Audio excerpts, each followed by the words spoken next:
We come in and we feel like, no, I've got to put on a really good face and pretend like I'm okay and watch for those social cues to make sure I'm not too much. And to also kind of project this image that I'm enough, that I have it together. When this should be the very place where we look to the cross and we say, no, that is my hope. I cling to that and nothing else. And we are welcome here. Because it does not matter who you are, it does not matter what you are going through. You are not too much. You are not too much for God, and you're not too much for us. And we turn to our text today. I think what I really want us to glean from this entire morning, if we don't hear anything else, is I hope that we leave with this, that when others turn you away, for whatever reason, when others turn you away, Jesus invites you in. Say that with me. When others turn you away, Jesus invites you in. And just one more time, if we could just make it personal, because I want us to hear ourselves saying this to ourselves today. So make the yous me's and just say this to yourself. When others turn me away, Jesus invites me in. I want to read a couple of passages for us this morning. So I just want to invite you to get into kind of a comfortable position to be able to hear the word of God. And we're not going to have the words up on the screen.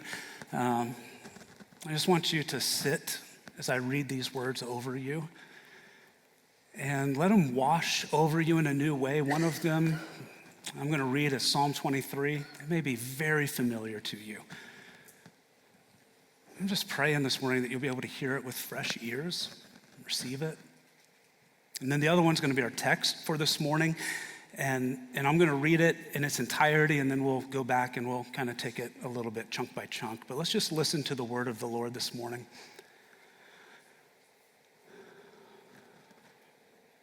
Psalm 23. The Lord is my shepherd. I lack nothing. He makes me lie down in green pastures. He leads me beside quiet waters. He refreshes my soul. He guides me along the right paths for his name's sake. Even though I walk through the darkest valley, I will fear no evil, for you are with me. Your rod and your staff, they comfort me. You prepare a table before me in the presence of my enemies. You anoint my head with oil. My cup overflows. Surely your goodness and love will follow me all the days of my life, and I will dwell in the house of the Lord forever.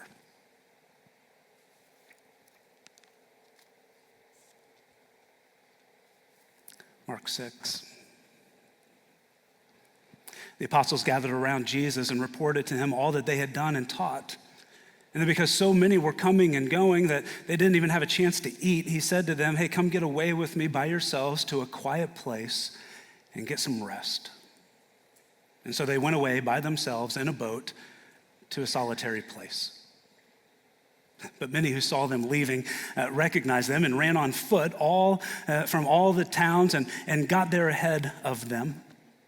When Jesus landed and saw the large crowd, he had compassion on them because they were like sheep without a shepherd. And so he began teaching them many things.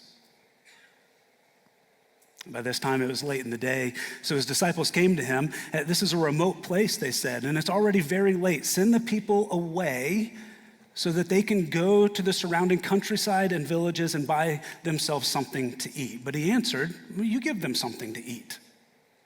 And they said to him, that would take more than a half year's wages. Are you going, are we to go and spend that much on bread to give them something to eat?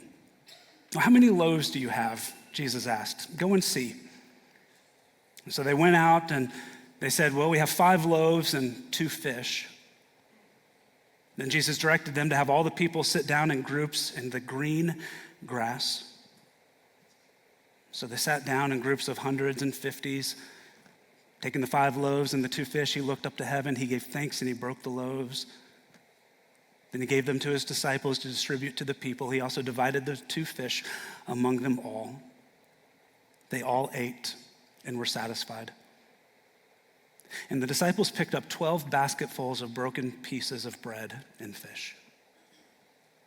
The number of the men who had eaten was 5,000. As you listen to these 2 passages being read, did you notice anything? Did you know some similarities between them? I got to preach for a friend of mine up in Avon last Sunday, and the text that I was given was Psalm chapter 23:1, and so I'd spent time kind of just soaking in this psalm, and I still had the sermon from last Sunday fresh in my mind as I sat down on Tuesday morning to kind of read through this passage and start my study time for today. And so as I was reading Mark chapter 6, I started noticing so many different parallels between the Good Shepherd and how Jesus showed up in Mark chapter 6. And it got me thinking about the reasons why Jesus performed miracles. There were multiple reasons why Jesus and miracles was such a vital and important part of his ministry.